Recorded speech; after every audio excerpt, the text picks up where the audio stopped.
Good afternoon, everyone, and thank you for joining today's update on COVID-19 in North Carolina.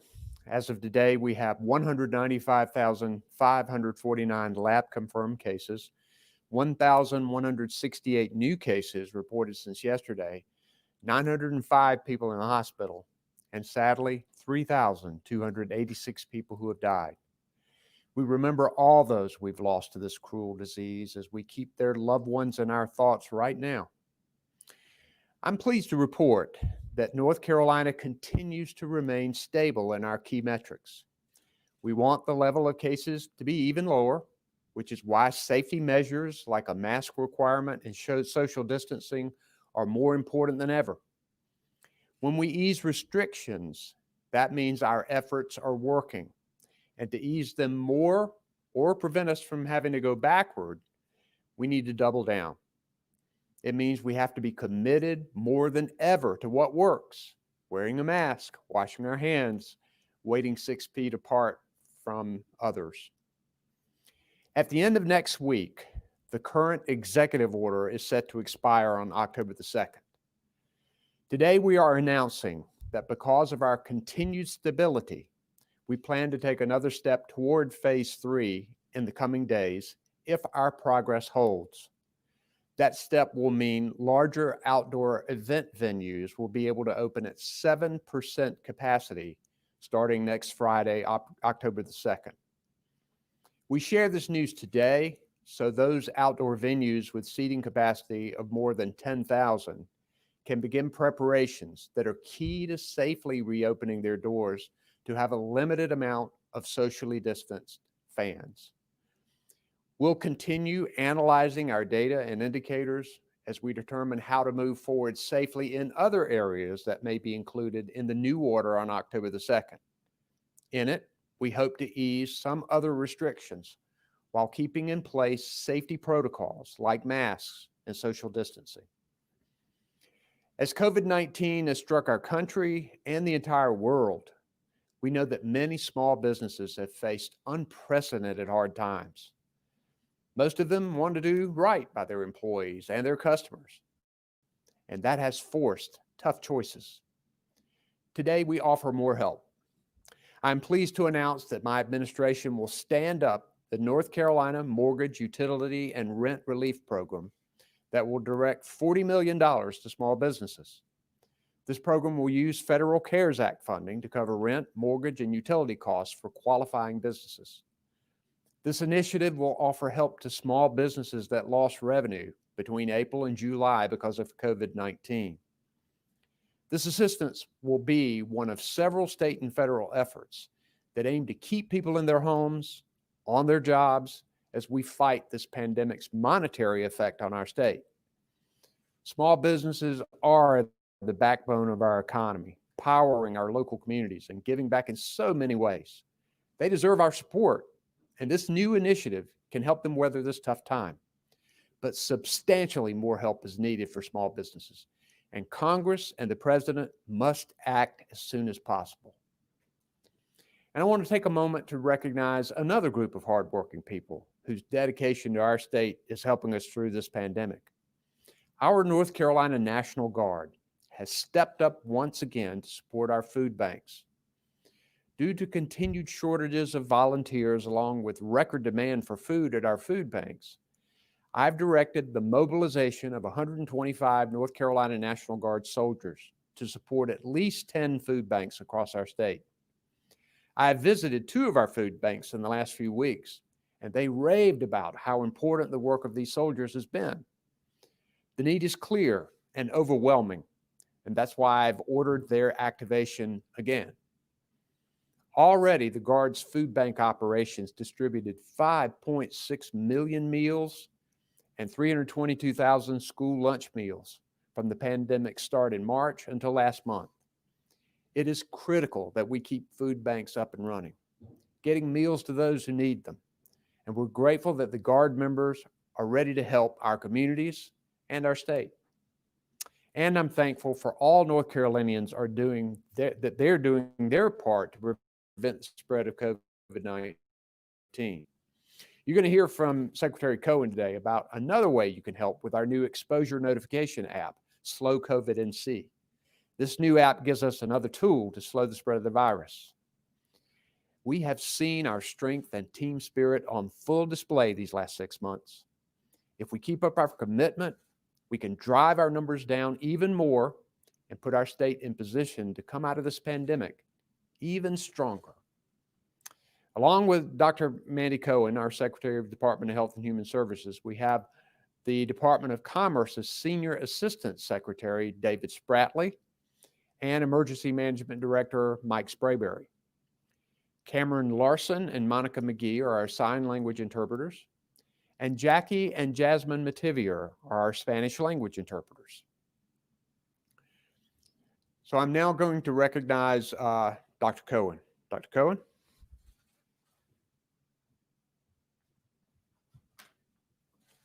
Well, thank you, Governor.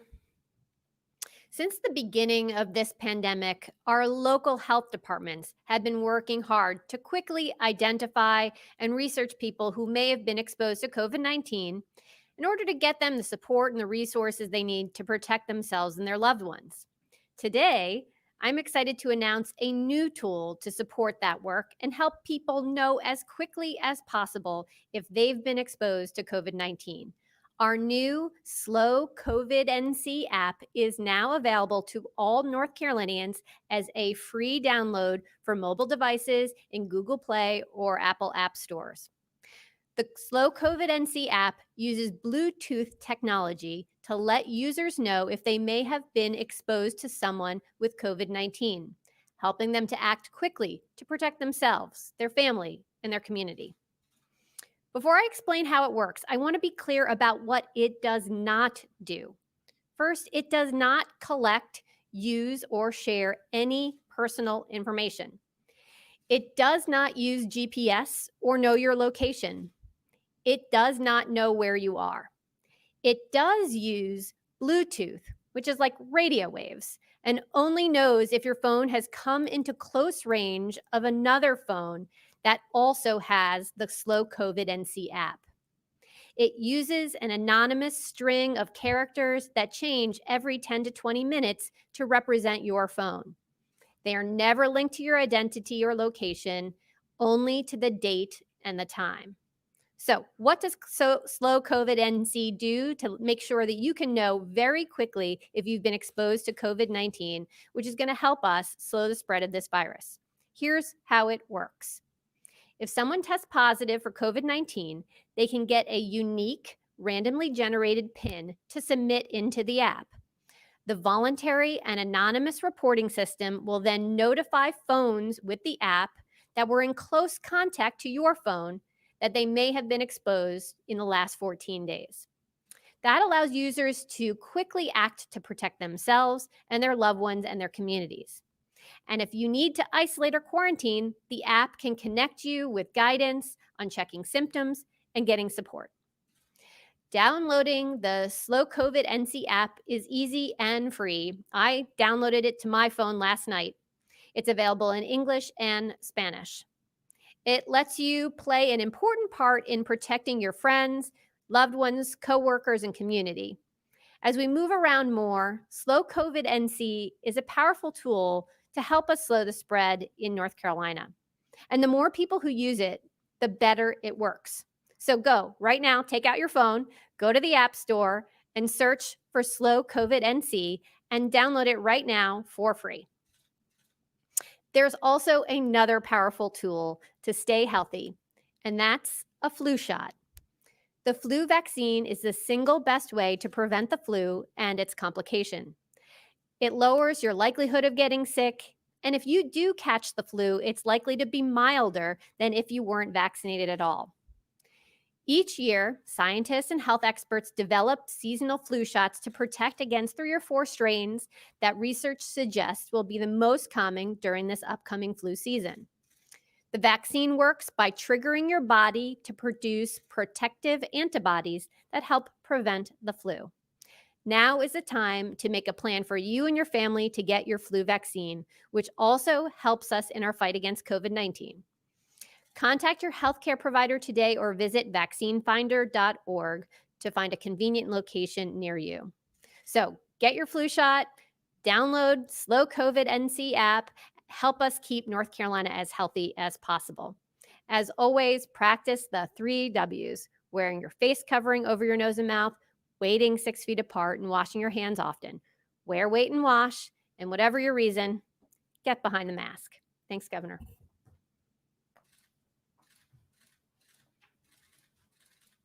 Thank you, Dr. Cohen. We'll now take questions from the media. If you can identify yourself and your organization, please, and we'll take the first question.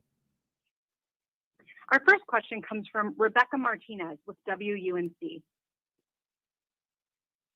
Hello, Governor. This is Rebecca Martinez from WUNC. I appreciate the time to ask a question. I understand that the Andrea Harris Racial Equity Task Force to improve, reduce racial disparities of people impacted by COVID-19. It was released today, and I'm just wondering, or Dr. Cohen can speak to the major findings and how they plan to make improvements based on their recommendations. So this task force has a group of people that I've appointed from all over North Carolina to analyze the racial disparities that we know are there in our healthcare system, education, economic system, and environmental justice.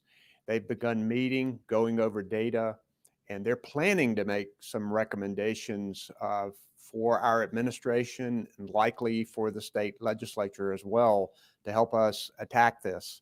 This pandemic is shining a light on these inequities that we know have always been there, but we've seen COVID hit our communities of color harder. And this should provide us information that we need to make those important decisions. I don't believe that there has been any report. I know they have had several meetings and I've gotten some updates on those meetings. I don't know if there was a particular issue that you wanted to bring up. And Dr. Cohen, do you have anything that, so if you wanted to ask a follow-up question about any particular issue, but they're working and we look forward to their finished product.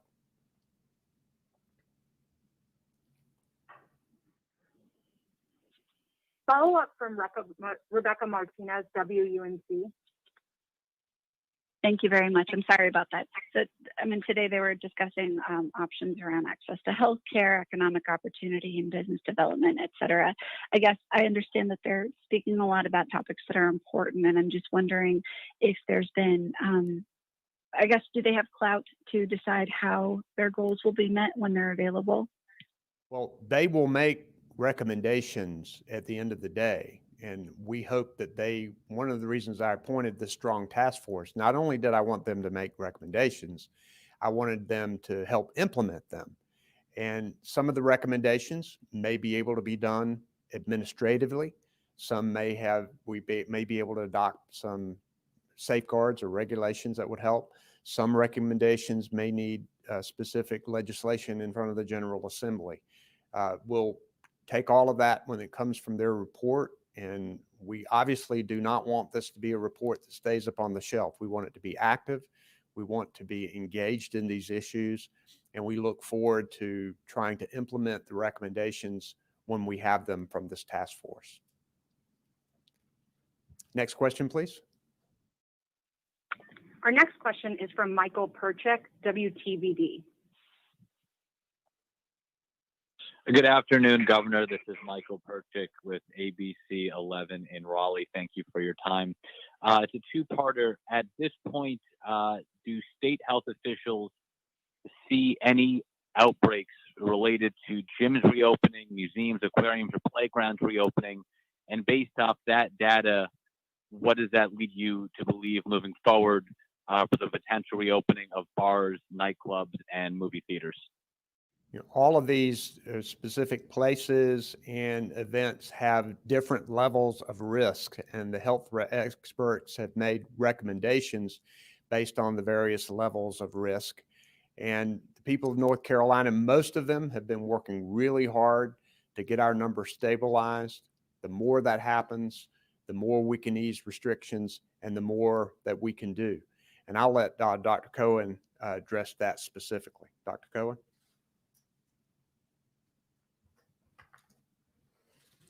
Thanks, Governor. Yes, as we look at our metrics, and you can always follow along with us on our dashboard that is updated every single day, we look at those same 4 key metrics. We look at our surveillance data, which continues to decline across the state, which is good news. We see our cases are holding steady. Of course, we'd like to see those decline even further. We still see a high level of viral spread. The White House Task Force indicates that we are orange on a green, yellow, orange, red scale. So we're not red, which is good. We're getting better to orange, but we want to be heading towards that green area. In terms of our hospitalizations, we continue to decline, and our percent of tests that are positive also has been improving as we have seen us at around 5% over the last number of days. So overall, we see some stability, some improvements. And again, as the governor said, that's a lot of hard work. But I think what we know is this is not a final destination. We have to keep working to keep that stability and to further make progress. And so I encourage everyone to do those 3 W's, to make sure that you're wearing a mask, to keep social distance, and then we'll be able to continue to make progress as we go forward. Thanks. Follow-up from Michael Perchik, WPEV. Hi, just to clarify, at this point, have health officials been notified of any specific outbreak tied to the reopening of gyms, museums, aquariums, or playgrounds? Hi, Michael. So, right, we are still in that period. We were looking at our metrics to understand, did those easing of restrictions, which just happened about 3 weeks ago, is that starting to show up in any of our metrics? So we still have some time here to look at our numbers and our trends, which is why we are continuing to evaluate those. We haven't heard of a specific outbreak yet in any one of our of those scenarios, but again, it's still pretty early. Thanks. Next question, please. Our next question is from Dawn Vaughn with the News and Observer. Hi, Dawn Vaughn, the News and Observer. Thanks for taking my questions. About the viral spread and being orange, do you have any data for the state if there's evidence of spreads at outdoor events or indoor events that are past that, I guess, more than a few weeks ago, whether that's through contact tracing or anything else? And then to clarify on the outdoor venue capacity, that it's only 10,000 or more, and why is it that number specifically? So on the outdoor events, we wanted to make sure that we're talking about large outdoor arenas where there would be plenty of space for social distancing, and looking at sizes of stadiums across the state. The 10,000 number was determined to be a good number. The 7% capacity leaves plenty of room for social distancing, but not just that. We think it's really important for these arenas to have separate entrances, to not have places where people can congregate, to make sure that only families or people who live in the same household sit together, and that there is significant social distancing and mask wearing. And I know that the Department of Health and Human Services has had numerous conversations with colleges, with professional sports teams, and others who would be wanting to open their doors to have 7% of capacity of fans in the coming weeks. We do believe that outdoor events are safer than indoor events, and therefore that's why we're concentrating in that lane. As to any of the outdoor events that have been held and whether there's anything specifically with those, I'll let Dr. Cohen address that. Thanks. As we look at our trends across the state, obviously we've held mass gatherings to be at a low level. So we haven't been seeing those large gatherings, which is a good thing. I think that has been protective for our state. We are seeing our level of virus spread be lower. We still have a lot of work to do. I would say when I look across our state, the particular parts of our state that we are looking at and paying attention to are the northeast parts of North Carolina, as well as now the Sandhills region and a couple of the counties on the South Carolina border. And what we're noticing is that it isn't necessarily any one thing that is driving the infections. Sometimes it can be related to a religious gathering or a family event, or spread within your own household. So I think it's really important for us all to remember about wearing masks when you're with anyone who is outside of your family unit and you share a roof with. Even if it's your extended family, even it's when you're at church, we want to make sure that folks are wearing a mask and staying social distancing in all of those settings. We know that any time that you can be close together, particularly if you're indoors, those can be higher risk settings. So we encourage everyone to take the precautions that we've been talking about over and over. And I'd encourage you to download the SlowCOVIDNC app, because if you are in a setting like a larger venue, it is really hard to do contact tracing. We don't necessarily know who's been next to who, but this app could be very helpful. So download the SlowCOVIDNC app for free right now as another tool to help us slow the spread. Thanks.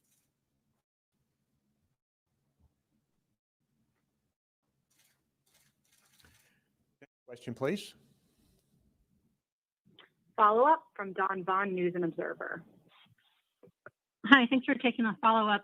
With the venues, could large outdoor venues like Dick's Park or other places where there have been festivals that don't have actual structured seating be included? And then for the new app, is there a certain number of people that's needed for a critical mass for it to work well? These would be outdoor seated arenas that would be included in what we're talking about. The parks are open for people, but they are still subject to mass gatherings within the parks. We still want people to keep wearing masks and stay social distance, but we certainly don't want more than 50 people outdoors gathering together. So within the parks, people are still subject to the mass gathering limits. And I'm going to let Dr. Cohen answer the app question. Thanks, Dawn. As far as the app, I think the more folks who can download it, the better, right? If more folks have the app, it means it's going to be able to signal to you if you've had an exposure. So the more people, the better. We've actually been targeting at first and working very closely with our universities and our colleges, where we know that folks are living closer together in dorm-like settings or in apartments. And so I think those are the places where we know we can probably get a good amount of folks to download this. And I want to thank partners across the state on many, many universities who've been working with us very closely to encourage students at their universities and college to download this. But we want this to be for all North Carolinians. So we really want you to go to your phone right now, go to the App Store, very easy, free, download SlowCOVIDNC. You don't put any personal information into that, and it sits on your phone. It's just another tool to protect you. Thanks. Next question, please. Our next question is from Sharon Van Zwieten with Spectrum. Thank you for taking my question. This is Sharon Van Zwieten from Spectrum News 1. This is for Dr. Cohen. There's been a lot going on at the CDC this week with them putting up and then taking down information about the aerosol and the virus being in the air. What is your take on that? Hi, Sharon. Thanks for the question. I think we've talked about how this virus spreads. And remember, it spreads from particles that come from your mouth or your nose and then obviously move through the air and then could land on other surfaces or people. And I think we're debating some semantics here of air. We know the particles travel through the air. The question is, how long did they go in the air? I think the important thing for us all to focus on is we know what works to prevent the spread. And that's this. The CDC director said it last week in his congressional testimony. We know masks work. We know it prevents those virus particles that come out of your mouth and nose from spreading. It's why it's important to put your mask over your mouth and your nose. So I don't think we should get caught up in the semantics of how long does something hang in the air. Use this mask, Protect yourself, protect your family, protect your community. Thanks. Next question, please. Follow-up from Sharon Van Sweeten, Spectrum News. Yes, this is for Governor Cooper. Thank you, Governor. My question to you is, what special provisions are you directing to the Board of Elections for safe distancing for the election day? And are you encouraging people to vote by absentee ballot or by mail-in voting? The State Board of Elections and the Executive Director have taken a lot of steps to make sure that voting is safe. I know that they have worked with the Department of Health and Human Services to provide those guidelines. I know that emergency management has provided personal protective equipment to our state boards of elections so that we can make sure that people can exercise their constitutional right and do it safely. You know, I would encourage people to do one of two things. Number one, to vote early in person, which you can do beginning October the 15th, and you can go to your County Board of Elections website to find out where you can go to vote early in person beginning October 15th. Or to vote, if you don't feel comfortable going in person, vote no excuse absentee by mail. And you can go online to the State Board of Elections website and request an absentee ballot, and it will come to you, and you can fill it out and have it witnessed and mail it back in or bring it in. And you can go online and track what happens to your ballot to make sure that it gets accepted. So I think the board has done a good job. I think both of those ways are safe ways and secure ways for people to cast their ballot. I didn't mention Election Day, but if you haven't done either one of those by Election Day, please make sure you go in person and vote on Election Day. I think the idea is to try to reduce the number of lines and to try to make sure that this is as safe as possible. But I feel good about where they are and things that they've done. Next question, please. Our next question is from Richard Craver, Winston-Salem Journal. Hello, Governor. This is Richard Craver with the Winston-Salem Journal. I was just wanting to make sure on a couple of things. One, what was the reasoning about the timing of the issue with the outdoor facilities? Is this sort of a follow-through on the complaints that you heard from the parents of the collegiate football players at State and Carolina and the like? And then at the same time, is there any other type of indoor-outdoor venue that you would consider before October 2nd? So as part of phase 3, the Department of Health and Human Services has looked at and continued to look at the potential of allowing large outdoor arenas to have more fans than the mass gathering limit would provide. And I think what they've decided is, because our numbers have continued to be stable over a period of time, that they have felt more comfortable particularly if these arenas have a good safety plan, that they can let a small number of fans into the stadium. We will be announcing next week about what is going to happen with the order that ends on October the 2nd. We hope and believe that this large event venue issue will be in that particular executive order.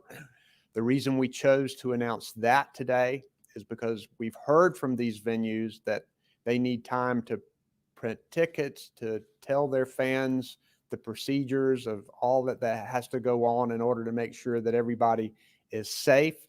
So we told them that if we continue to see stable numbers, that it is likely, very likely, that you will be in this order that would begin on October the 2nd, the new order, and that you would be allowed 7% of occupancy for any arena that's over 10,000.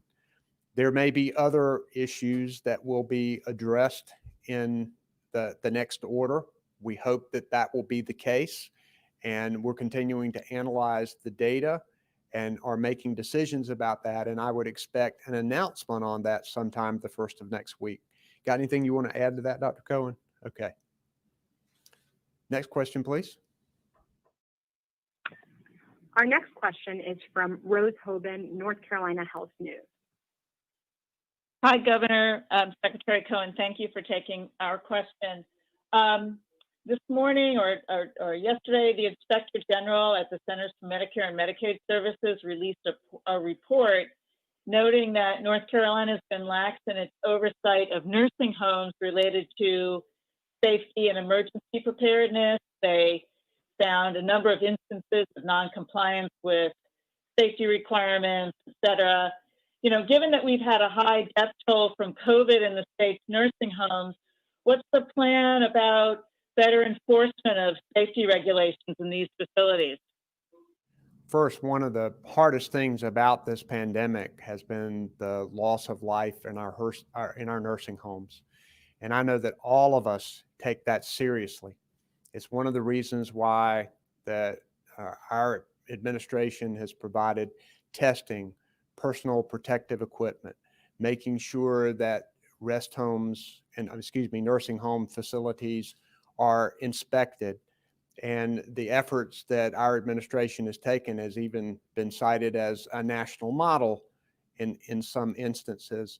But we know that with congregate living, that virus can more easily spread. And this administration is working hard to prevent that and working hard to save lives. And we consider it a priority. And I'm going to let Dr. Cohen specifically address that as well. Thanks, Rose. As we've talked about before, in terms of our oversight of nursing homes, we do have a part of our department that goes in and surveys to understand if nursing homes are doing what the rules have laid out. And in terms of infection control related to COVID, we completed surveys of all of our nursing homes actually a month ahead of schedule and continue to survey nursing homes to make sure that inspections are going well there, to make sure that they are following the protocols that are needed to protect both the patients who are there as well as the staff. Thanks.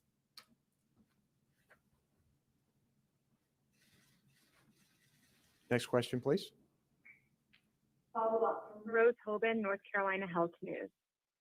Can you be more specific, Dr. Cohen, on some of the things that you folks are doing and also some of the things that you found? Like, what are some of the problems that have needed to be mitigated that, you know, you've been pushing nursing homes on?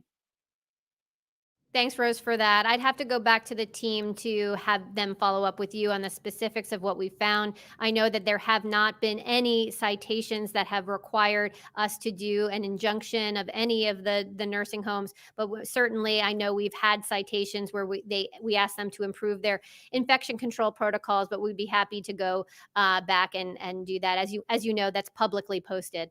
Thank you.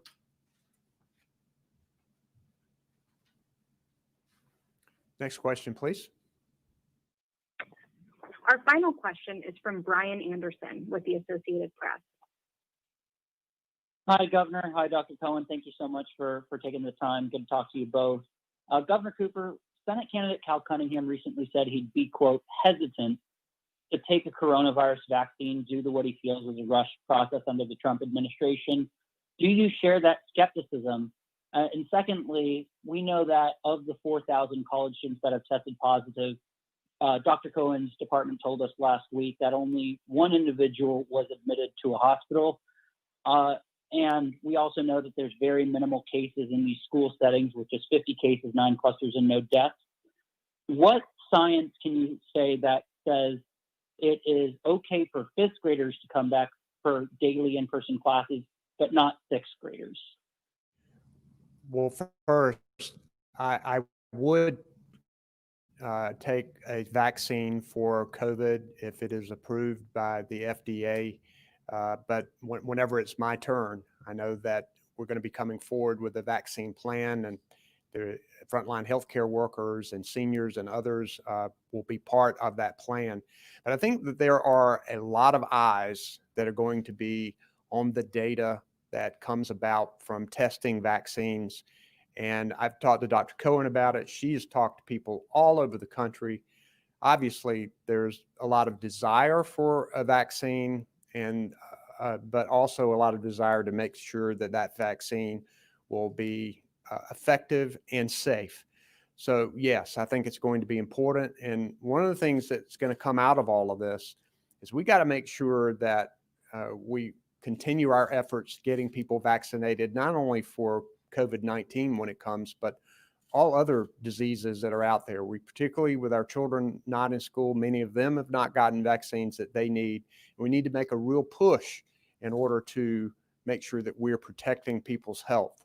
And I'm going to let Dr. Cohen address the issue regarding children at school. Hi, Brian.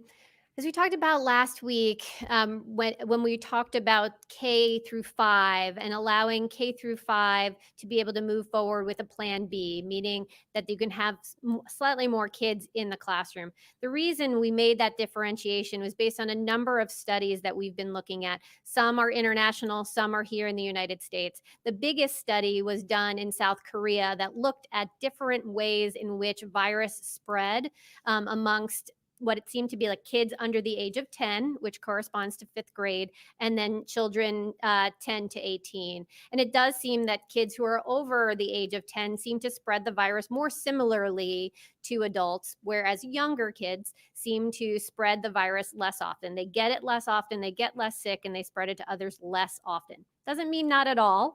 And we say that because it's really important that we have safety protocols in place in no matter what plan a school is choosing.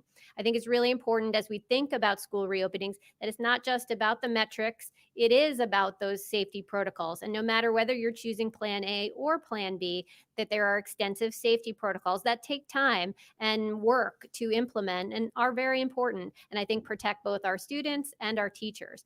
And I think the fact that we have been as successful here in North Carolina of having low numbers of clusters is because we've had those safety protocols in place. And so I do think there is a differentiation between students who are under the age of 10 or up to grade 5 and above. Again, we're still learning from this. The data will evolve, as will our recommendations. And so we are making the best recommendations we can at this moment.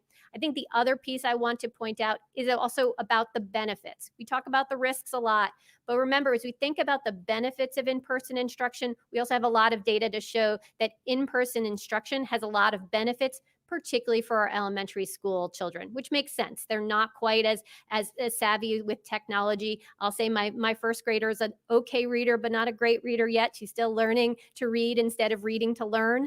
And so, right, we need more of that in-person instruction for our younger students. Again, as we make each of these decisions, balancing risks and benefits. Thanks. I think we have a follow-up. Next question.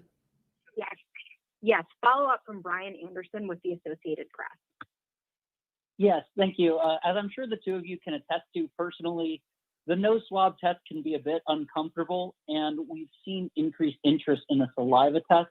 I'm just curious if either of you can explain who can get a saliva test, a spit test, and how many are available. And just to clarify on the announcement on outdoor stadiums, are you saying that this isn't an announcement going into effect, this is just a release for the planning purposes as you're still waiting on the next couple of days for the trends? That's right.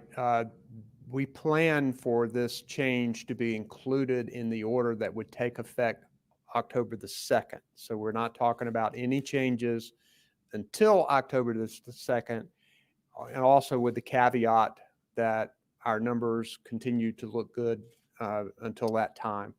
So I'll let Dr. Cohen address the other issue. Hi, Brian. Thanks for asking about saliva tests. Yes, there are a number of labs across North Carolina who are looking at saliva tests. It tends to use the same platforms that the nasal swab or the nasopharyngeal swab uses. So often they'll have to take some of their machinery out of use in order to move over to the saliva test. I know a number of our hospital systems and other labs have been doing that and have already brought up capability to do the saliva test. It just depends on the lab and what they have available to them and what decisions they make. So we do think that we have both the saliva test as well as the standard swab your nose test available here in North Carolina. And there's more coming onto the market every day, and we're working with the federal government on some more of the rapid test availability. So we're still waiting on some more information from the federal government on that. But again, new things coming out in the testing space all the time. We incorporate that into our work to make sure that folks in North Carolina have a diversity of testing options available to folks. Thanks. Thank you for being with us today, everybody. Remember the 3 W's. Stay safe out there. Thank you.